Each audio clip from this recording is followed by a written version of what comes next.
So I'm just gonna sit somewhere because I'm going also to learn today. Yeah, not as a lecturer. So yeah, there's Professor. Yeah.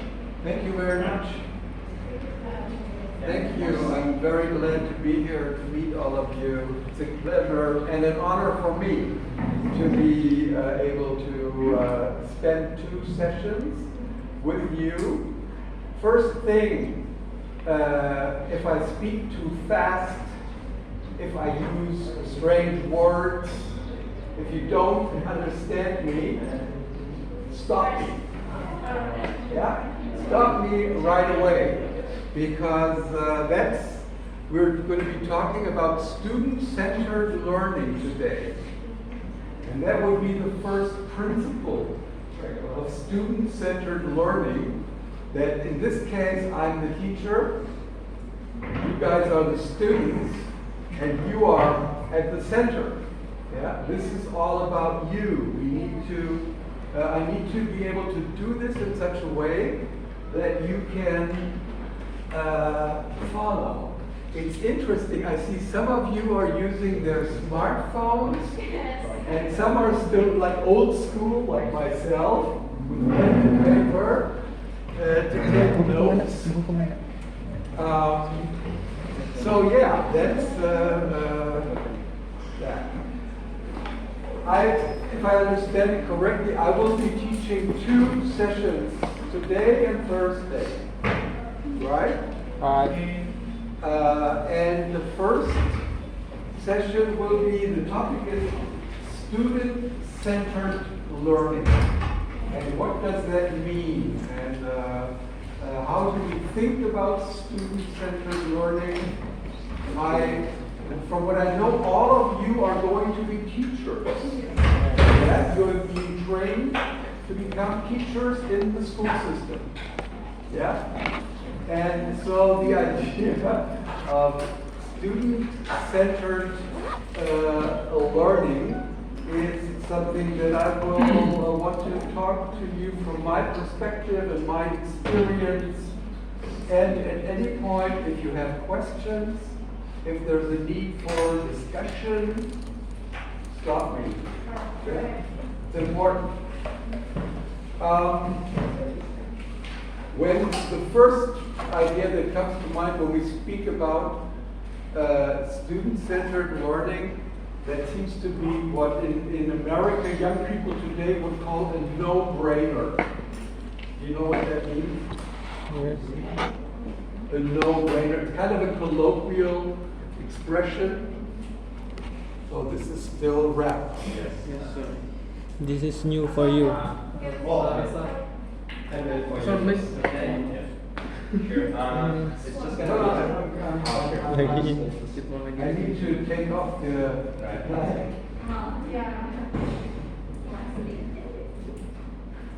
A no-brainer. So people say that a lot. I picked it up from a colleague of mine. She also said that. That's a no-brainer. No.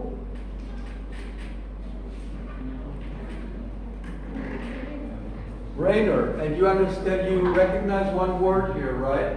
Yes. Brain. Brain. And a no-brainer is something that doesn't take any brain. It doesn't require thinking because it is so evident, it is so obvious, it's so simple.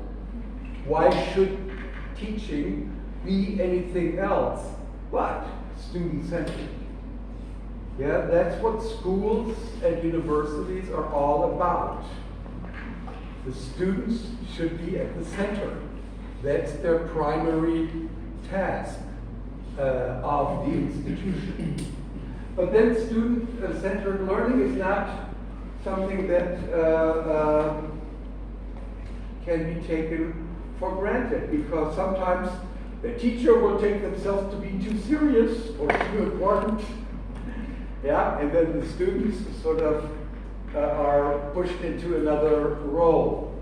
So what I want to, my first topic then that I want to discuss with you is what actually is the relationship between the teacher and the student and the learner. Yeah, what kind of relationship do we have? I think as teachers, that is something that we always have to be concerned about. And it's something that we always need to sort of reflect on.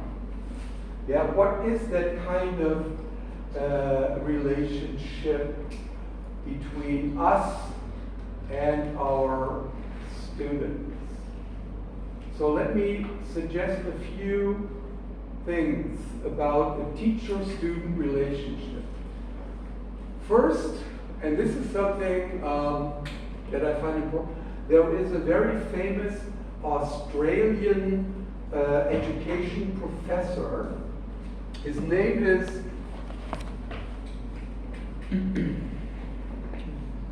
John. Have you heard of him? No? Never. Okay. John Hattie. John Hattie. And and let me explain to you what John Hattie did. John Hattie did this huge study of studies. Yeah. Study of studies. Yeah, which is, he collected studies from all over the world about teaching and what makes good, because people in all countries study what is good teaching, what is important in the for good teaching. So he did what we call a macro study, yeah, which is a study of studies. It's sort of the same thing that was done with COVID recently, for instance. Yeah, you start with individual studies in one city or in one area and in one country, and then via the internet you connect those studies with studies in other countries and on other continents, and so you arrive at a big study. Yeah, statistics. Yeah, I can do that. I'm not very good at mathematics, but some people can. So the macro study then tries to bring together all the data from as many studies as possible. And that's what John Hattie did with education. What are the results of all of these studies around the world? What do they have in common? Or what is sort of a result that comes up when you include all studies, right? And the result that John Hattie came up with was the most important aspect for successful teaching is the teacher.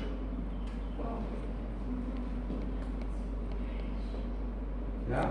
The teacher, everything centers around the teacher. And the ways in which the teachers do their business is the most important factor for good teaching, for successful teaching. However, that doesn't mean that the teacher is the most important person, because we're talking about student-centered learning, right? Yeah. But the teacher's role and how the teacher conducts teaching is very important. So you guys are very important. And you will be important when you go out after you finish your degrees and go into the world to teach. Because so many students will depend on you.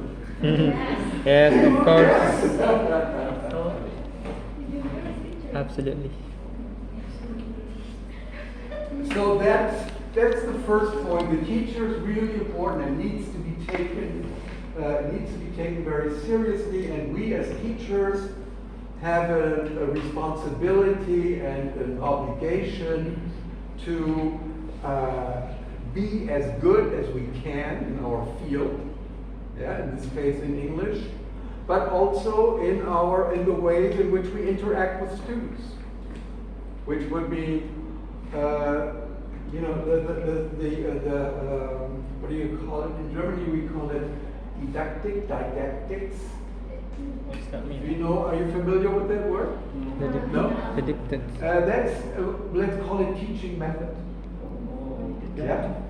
So teaching. Begini. has two major aspects, which is what do you teach? We teach English. And then, of course, depending on what course we teach and with which students we teach, we have to decide what material do we use for teaching. Yeah? And then there is another question, how do we teach? Yeah, and that's a different question. So we need to think about these two questions. How do we teach? How do we act as teachers? What methodologies, what teaching methods do we apply? So, would you like to comment, question, anything? Again, I encourage you to stop me or interrupt me. Yeah? Okay, so that's the first point I think that's very important for teaching. The next point would of course be the relationship between teacher and student is also an ethical relationship or moral relationship. Yes. Yeah? Which means we have obligations towards each other. The teacher has an obligation, and the students, of course, also have obligations. And then those, to name, I think that you understand all of that clearly. The obligation is that we try to do our very best, that we try to be as good in our field as we can, that we bring the best knowledge that we can possibly have into the classroom. And then there is the other side, which is of course also we have to be respectful with our students.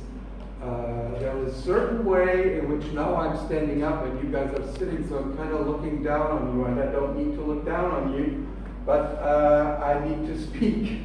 Yeah, but we should always try to be eye to eye.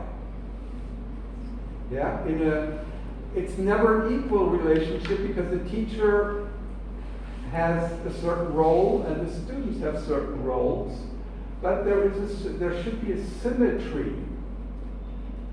Yeah, in other words, a balance. Yeah, between teachers and students. Yeah. And that raises then the issue of authority. Do you get what I mean? As a teacher, of course, if you come into a classroom, the students have to respect you. Yes, of course. Yeah? They have to respect you, but ideally they should not primarily respect you simply because you're the teacher, but they should respect you for who you are. As a person and as somebody who has a particular knowledge, that you communicate to your students. So those are two types of authority. One authority is, I am the teacher, I have a degree, I know I have studied this, and now I can go into a classroom and tell everybody what they should think and what they should do. Yeah? That's sort of formal authority. It's not such a good thing. To some extent it's necessary, but it's problematic. The best authority is the teacher who convinces his and her students on the basis of who they are, how they treat students, for one, and on how well they do their job. Yeah, how well they teach. And that's then, I think, probably you've also had all kinds of teachers in your lifetime. And when you think about the teachers that you've had, I would suggest that some of them were great, perhaps, hopefully, very good. Some of them were not so good. Yeah. And I would hope that probably the difference between the good ones, the really good ones, and those other teachers is their authority as persons and as people who really knew what they were talking about. Yeah? So that's kind of the ideal of the authority that a teacher should have.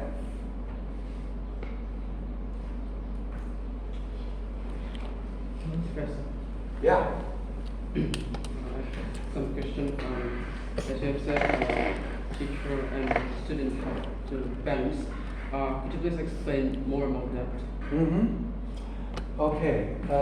What I mean by that is it's not so easy because the teacher there is an imbalance. Yeah, I'm old and you guys are young. Yeah, so age gives me a certain kind of, I don't know. Yeah, but it's a difference. The teacher has a position in the system. Yeah, because you are the teacher, then you have a certain authority in the system, and the students will, in the worst case, they will be afraid of you.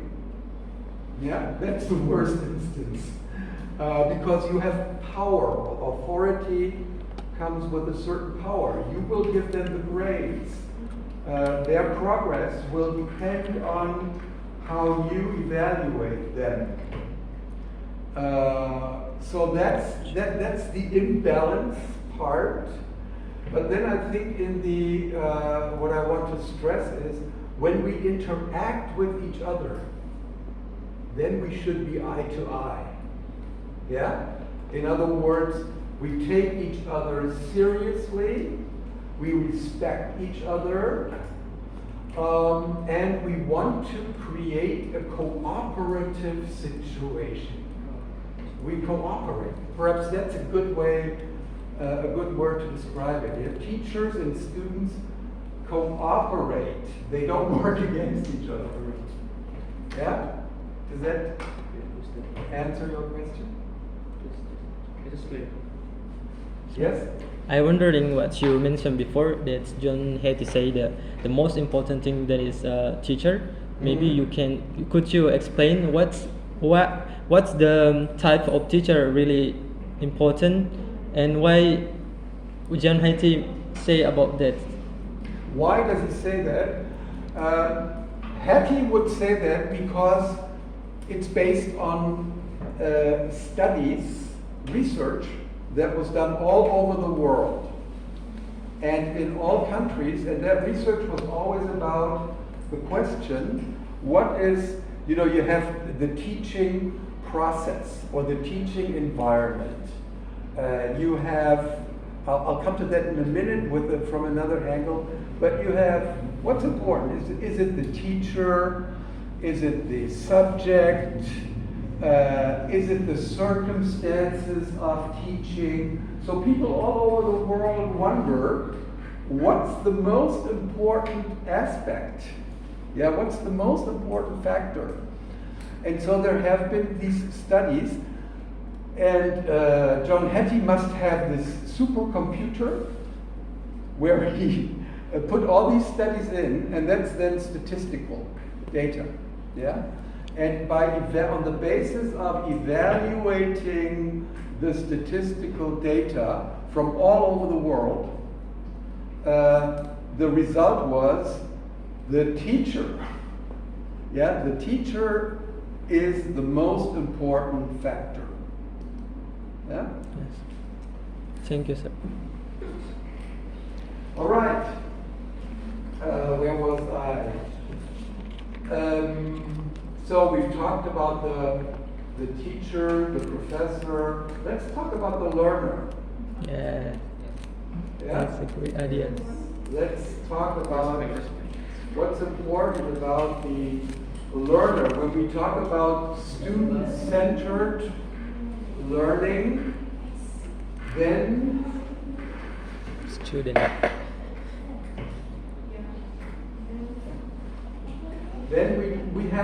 we have a certain kind of learner in mind. Yeah? And the question then is, well, what can we say? What kind of learner? And if we say learner, that's a technical term. We're talking about human beings. Yeah? We're talking about our students. And we, as teachers, parents, of course, are the most important teachers. Yeah? For young people. But then there are others, and teachers are also very important in how they form a personality. So when we talk about self-centered learning, what we want to accomplish is that the student will be able to do things on his and her own. In other words, he will not depend on me as a teacher. I, as a teacher, of course, bring the material. I structure the class. I define the material. I do all these things. But with all that, I don't have in mind, now I'm telling you what to do and you will do it. But what I have in mind is, I want to create a situation where you can then become a learner on your own. There's a term in studies that's called the self-determined. Self-determined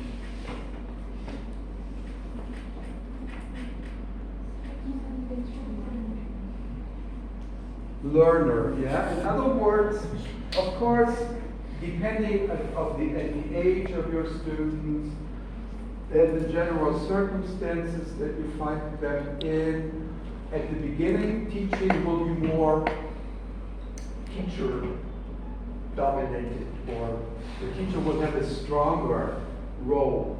But the idea of teaching is also so that the student can make the transition to, no, I don't really need you anymore. I have learned how to learn. Yeah? So that's what we have in mind. It's the same as what we do growing up in a family, essentially. Yeah? When you're really young, your parents have say, you do this, you do that, and there's no two ways about it. Yeah? And as you grow up, they will allow for more freedom. Yeah? In other words, you grow from childhood, youth into adulthood. And adulthood means I can think for myself, I'm responsible for myself. Yeah? And in a similar way also, learning is a process that leads towards becoming an adult, yeah, in a metaphorical sense, if you will. In other words, that you learn to become more independent of the teacher. Yeah, because the teacher has taught how to learn. And when you know how to learn, then you can do it on your own. It's at the university you experience something similar. Yeah, the tasks are broader. You spend time in the library. You spend time reading. You have things that you have to figure out on your own. Yeah, and that is the self-determined learner. Ultimately. But that's already moving ahead. I think the most basic thing to say about the teacher-student relationship is that the student should always be an active learner. Yeah, I think that's the first important thing that we learn. An active learner means somebody, so that I teach in a way, now I'm teaching, I teach in a way in which I activate my students to do things rather than just sit there and be passive, which would be they only listen and they try to listen as hard as they can, and then they reproduce what they have been told by the teacher. That's passive learning. Passive learning doesn't work very well. Yeah, and I think probably you've also had that experience. Passive learning is so terribly dull and boring. Nobody ever likes it. Yeah, you don't want to simply be told, yeah, let's do English prepositions today. We have 5 prepositions. I'll put them on the board. We'll run through them. Then you go home, repeat the same thing, and next week I do an exam on that. Yeah, that's kind of very simplistic, passive learning. Nobody likes that. Yes. Yeah, you Yeah. understand? Yeah. Yeah, I understand. So active learning, activate the students, make them, and I'll talk more about, or make some suggestions about how that can be done in a little while. Active, self-determined, self-learner, and then there is another, this is would be already a suggestion how one can move from passive to active, and that is peer learning. You know what that means, peer learning? The peer, you are peers. Yes. Yeah, fellow students. Yeah, and peer learning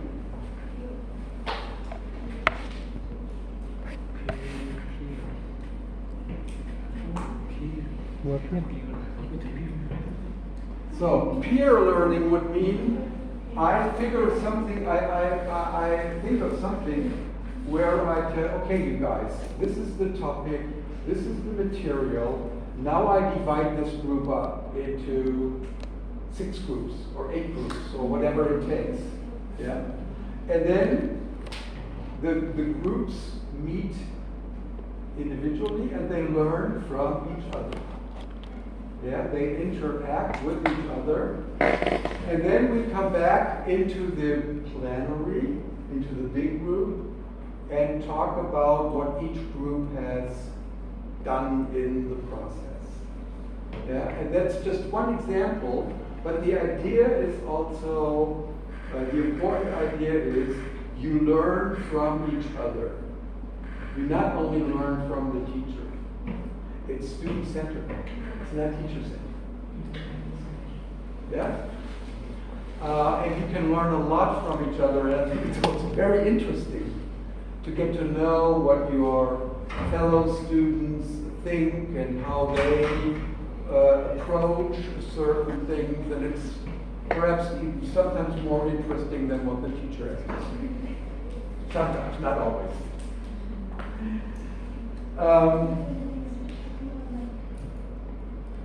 How are you guys doing? We write what you say. Yeah, I mean, that's also another important point about now the format that we're using is kind of lecturing. I speak and you guys listen. Some of you have asked questions, but it's sort of one-sided. Yeah, and what we know also is one should not lecture for too long, because your attention will go down. Even if you have the best intentions. Yeah, but it just will go down. So let me try to wrap up this first part of my of this talk, of this presentation, by summarizing these ideas in a graph, in a triangle actually. So let's put the student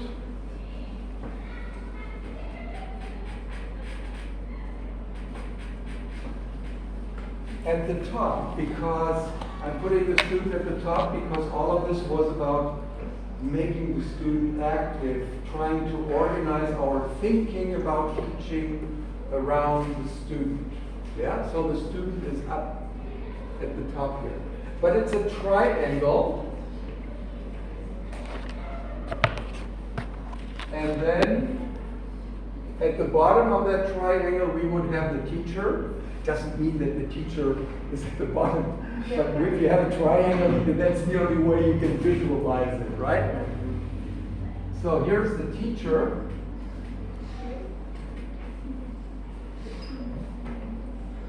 And here is the material, let's call it the material. We'll talk about curriculum and material development on Thursday anyway. So this is the material.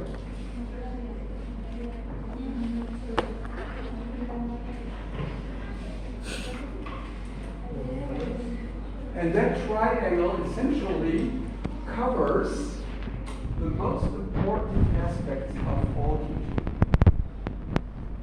You could talk about other things. Do we have good technology?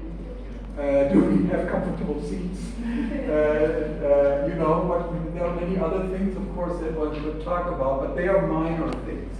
This is what matters. And now let me add one more thought to this. I've made it a triangle, and what I would like to do now is to turn the sides of the triangle into arrows, to connect the elements together. Yeah, so then you have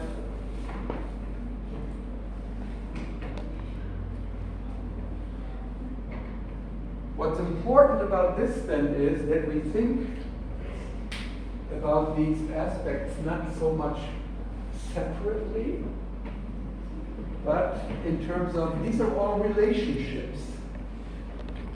Yeah, the three bars of the triangle, each represents a relationship. There's a relationship between teachers and students, obviously, but there's also a relationship between the student and the material, and relationships always work both ways. Otherwise you don't have a relationship. Yeah? A relationship is always both ways. Yes.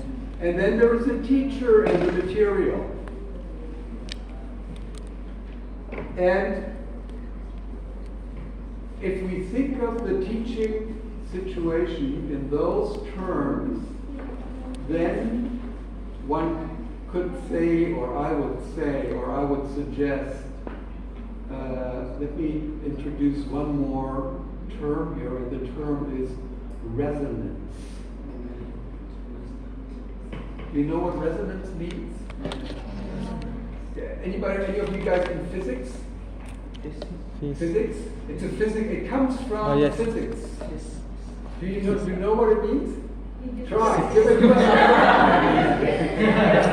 I have been learned in senior high school, but I forget about that. Okay.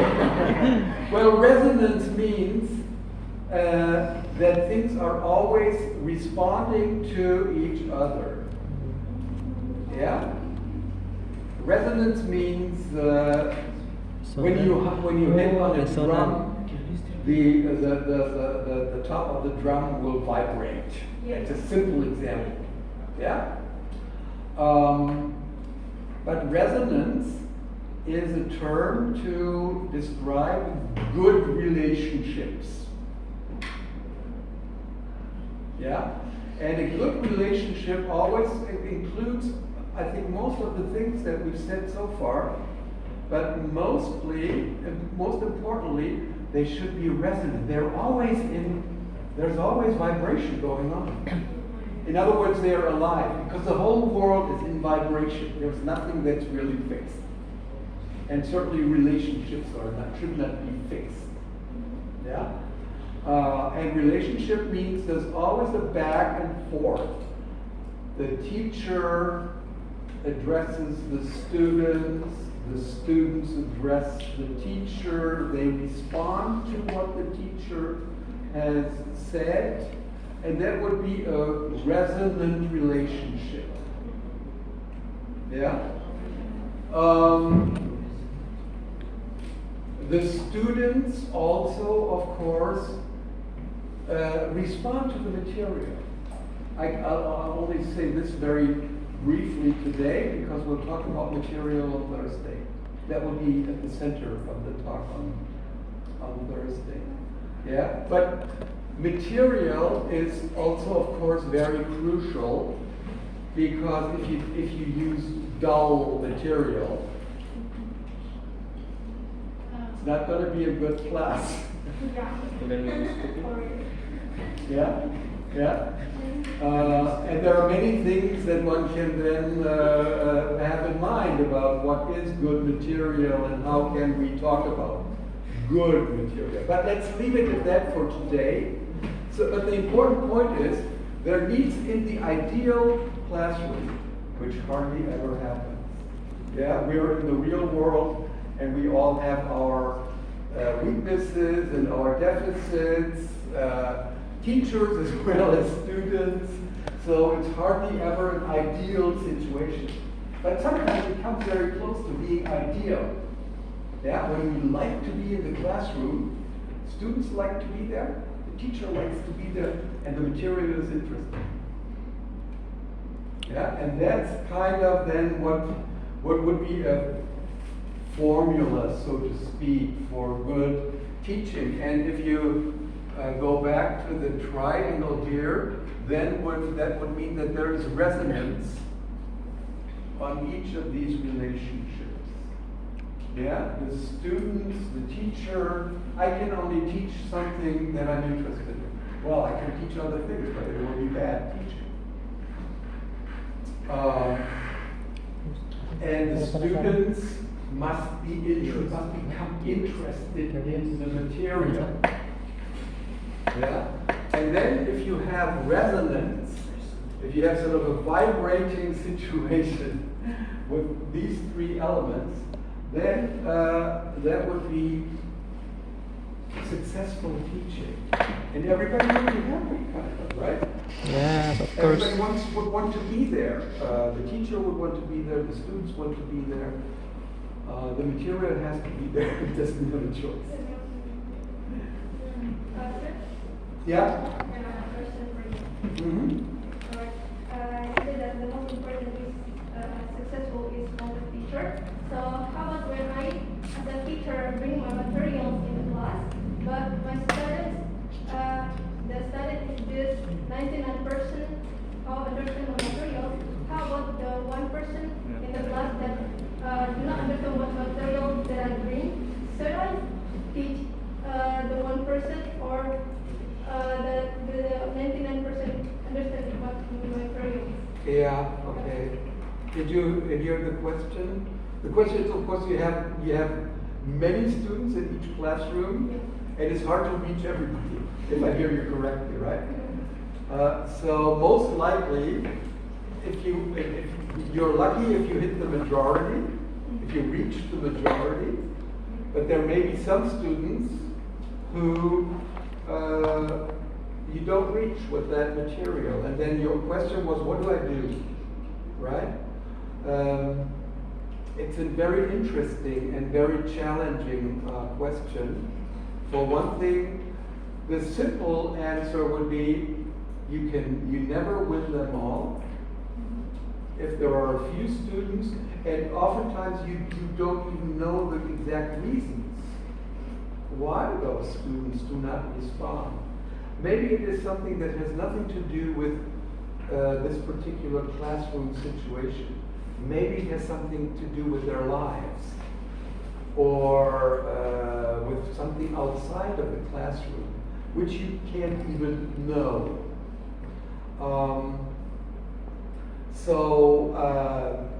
It's hard to, I think the goal must be to try to reach as many students as possible. if you then have, it depends of course on the circumstances. How big is your class? Do you have a chance to speak to individual students after class? Consultation. Yeah, you do consultations, or if you see them out in the schoolyard, if you have that possibility, perhaps talk to them. What do you think about? What did you think about the class? I saw you were, you find your own, you find your own way. Just be open and sincere with the student. I think students will always respond to that. Bertanya, Gus. Yeah, if you're open and sincere, and then there is the possibility. No, some students cannot be reached, and then it is also it's also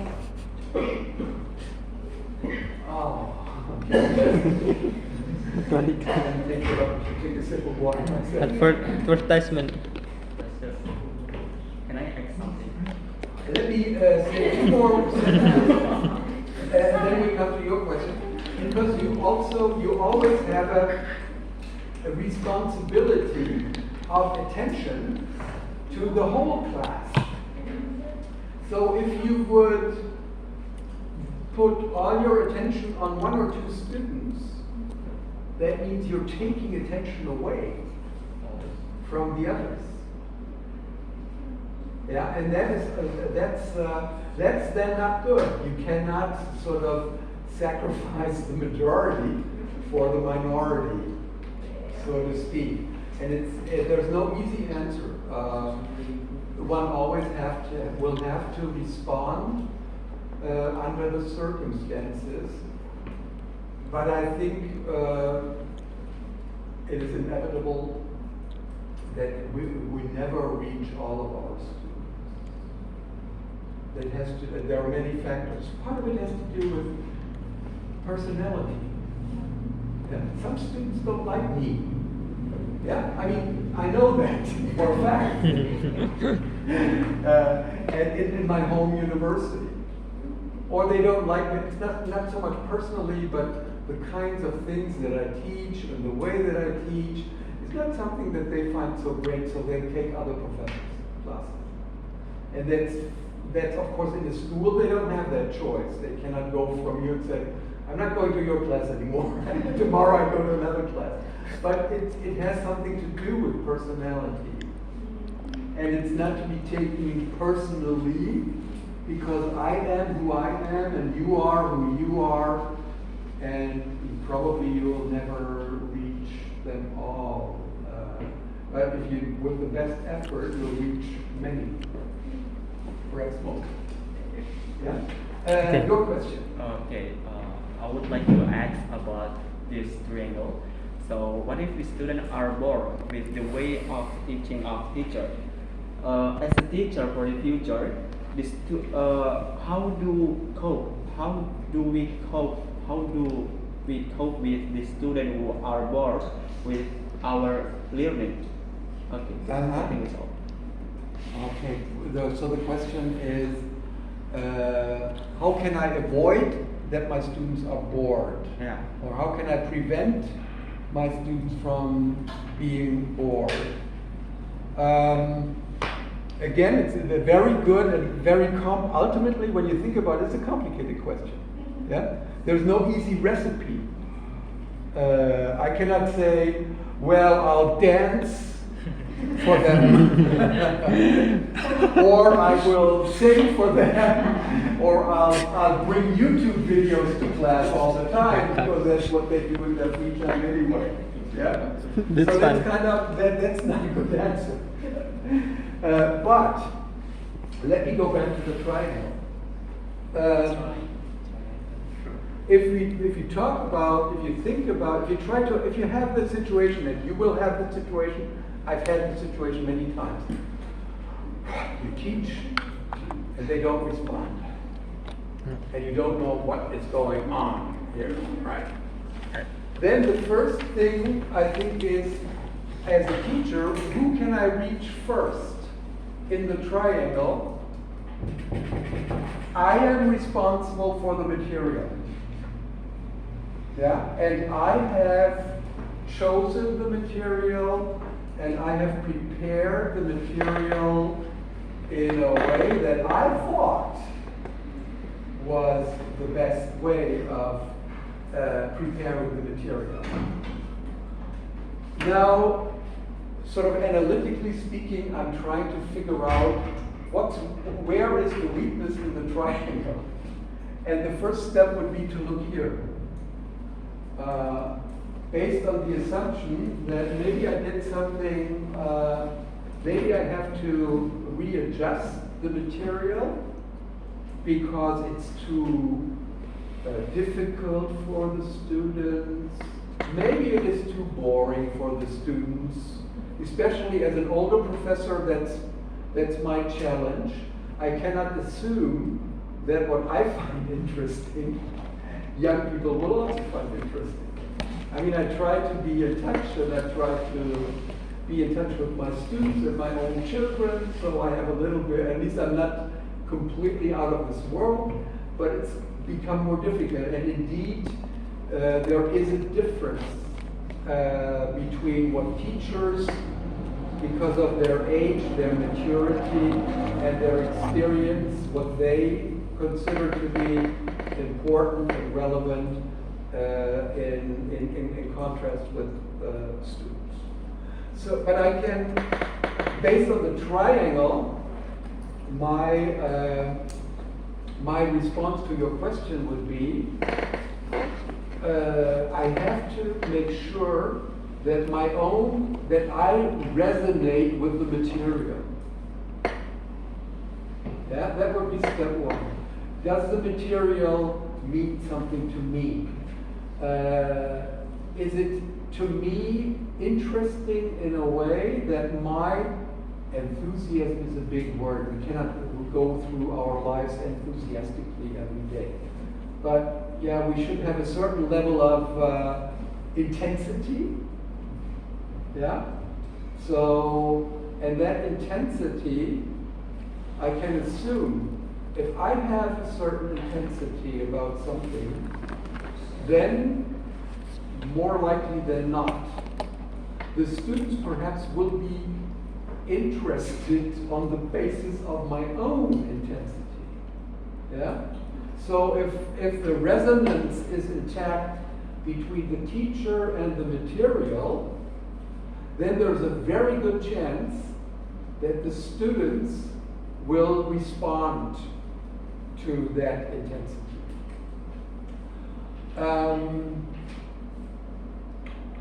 Again, boredom is something, it's a very interesting question. What is boredom and why are people bored? I mean, life is short and life is interesting, and nevertheless, many people get bored, and especially in institutions, people do get bored. Boredom is, what do you think boredom is, if you think about it? How could we, it's also, let me call it's a superficial term for something complex in human being. We say easily, oh, I'm bored by that. You're boring me. But I think behind, try to think for a minute behind, what's behind, possibly behind that? Pardon? What? I can't, sorry, I can't. How is it? It's what, like, what's being... I still don't get the word. Feel. What the feel? What we feel when we come to the class. Yeah. We have some problem or It's, issue. yes, That's your mood. Yeah. Mood is Yeah. Yeah, and mood is emotion. yes, emotion. Yeah. So behind boredom, there can be very strong emotions. Yes. But you don't spill out your emotions all the time, right? It's easier to say I'm bored.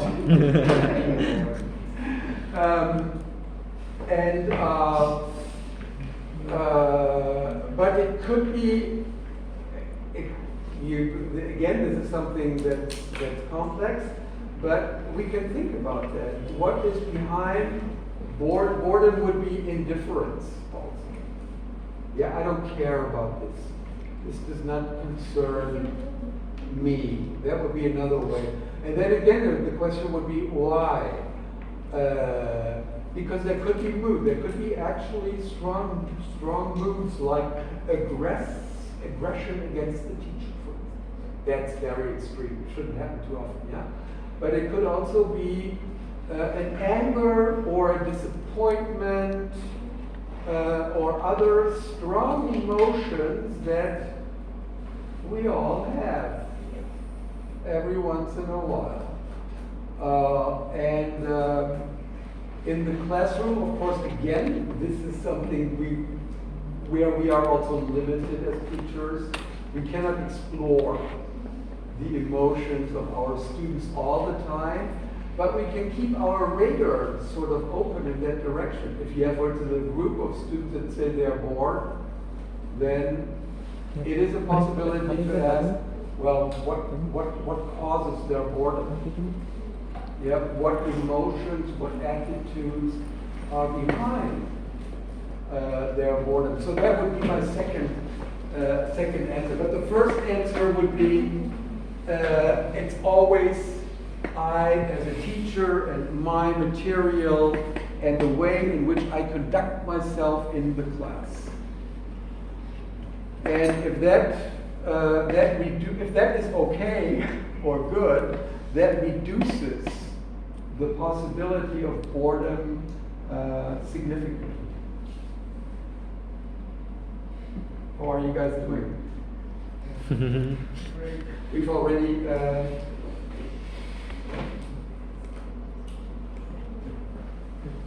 do you have questions, comments, conversation? Yes, please.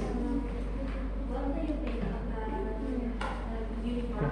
As we know that some countries have a uniform, and do you think uniform is influential to its study, and how we to be the goals are ideal teacher? So your question is, there are cultures and schools that have uniforms that require their students to wear the uniforms. And your question is, does that have anything to do with the success of teaching or learning? Yeah, is that the question? I don't know is my answer, because I come from a culture where there were no uniform. Never ever in my life was I at a school where there were uniforms that were required. I think, again, it is something, uniforms, of course, are something on the outside, but they also reflect back on something in the inside. Yeah? If I wear a uniform, in the worst case, I'm doing it because somebody tells me I have to. Yeah? But in another instance, it could be something that I wear it proudly, so to speak, because it allows me to show to the outside world something that I identify with. And in that sense, that would be the only answer I could possibly come up with to your question. That, of course, if you are a student at an institution that you identify with, yeah, and you show that on the basis also of the uniform that you wear, then your identification with the institution is a relationship. And that relationship then may have an impact on how you learn at that institution, because you're comfortable. Yeah? Yeah? So that's that answer. How are we doing time-wise, Wawan? Well, I think it's No, I don't want to cut this short in any way, or we still have time. How long are you expecting to be in this class? How long is this class? An hour and a half? Something like this? Yeah? Yeah, we still have like 40 or 30 minutes. Yeah, well, what do you guys feel? I could go on for a little while, but if I fully understand if you're tired after an hour listening to me. Pardon? It's hard to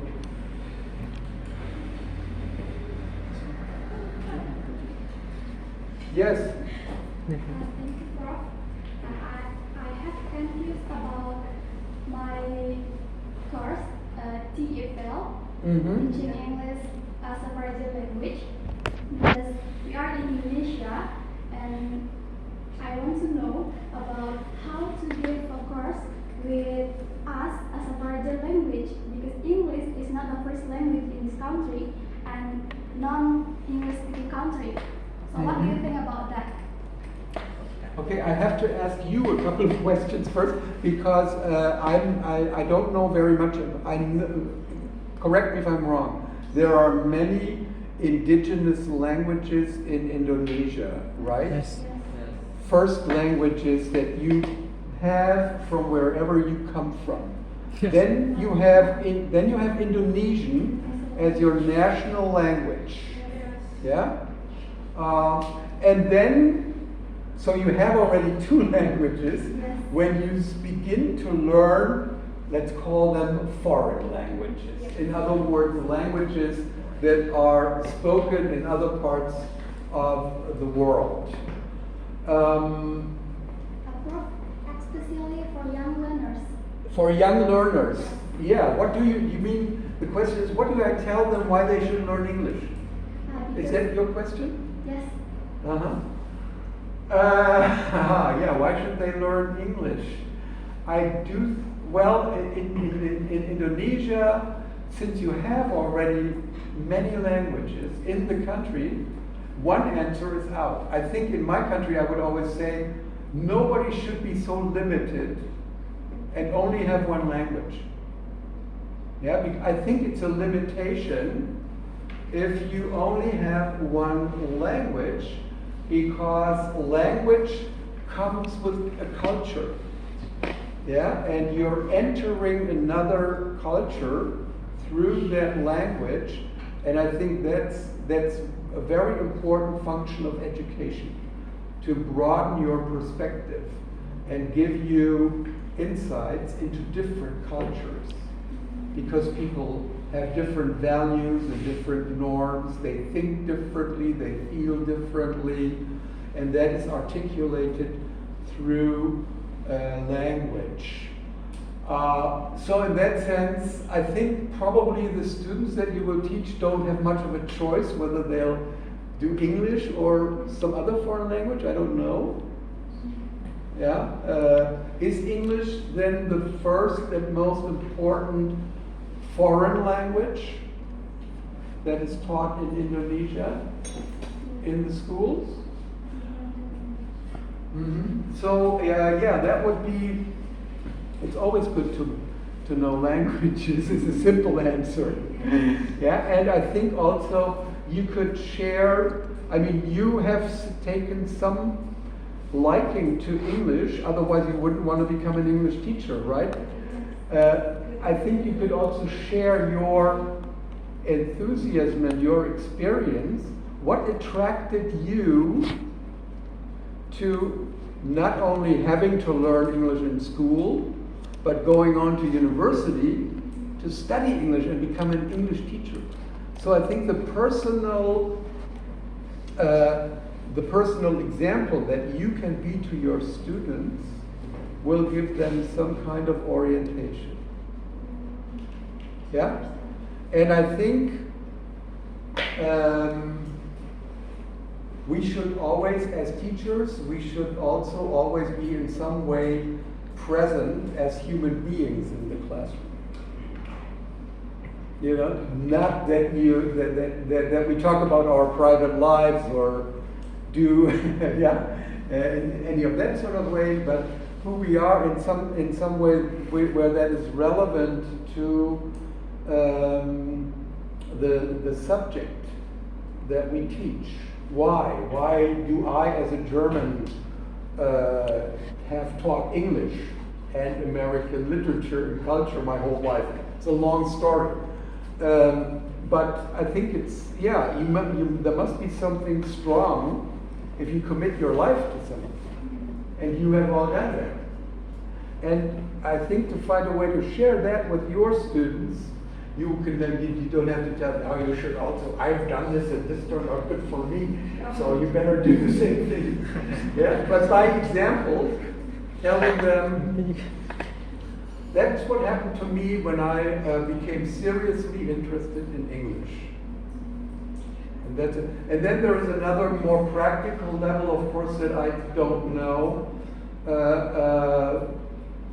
English as a global language will, I'm saying that sort of very generally, will open doors professionally.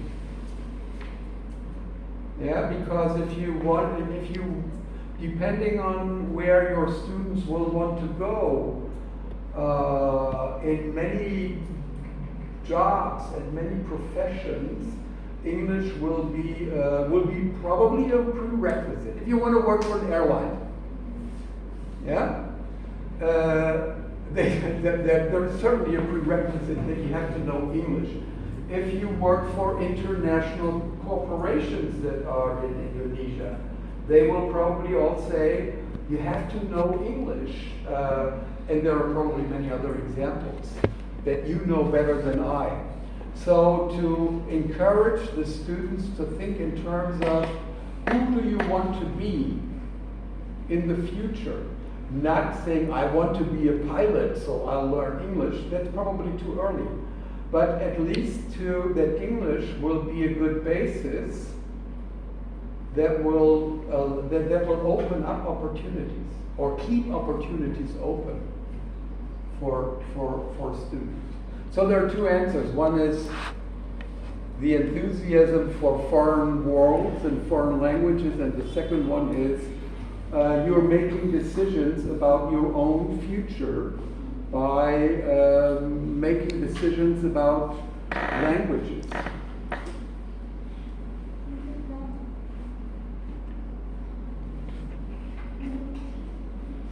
All right, I think we call it a day. Because I'm saying I don't want to, I'm saying this because I want to be true to the principles of teaching. Yeah, and one principle of teaching is you should never go on for more than an hour in this kind of what we call, lecture format, where one person speaks and the others are mostly listening. That's already that's already. I'll take that up. We'll see each other on Thursday, and I'll take that up again, and we'll shift then over to teaching material. So thank you very much for your patience and your attention. Yes. And I'll see you on Thursday. Thank you. Thank you. Prof, we can take a picture together? Sure. Yes. Sure. Okay, thank you very much. I'm here. You tell me where to stand. Okay.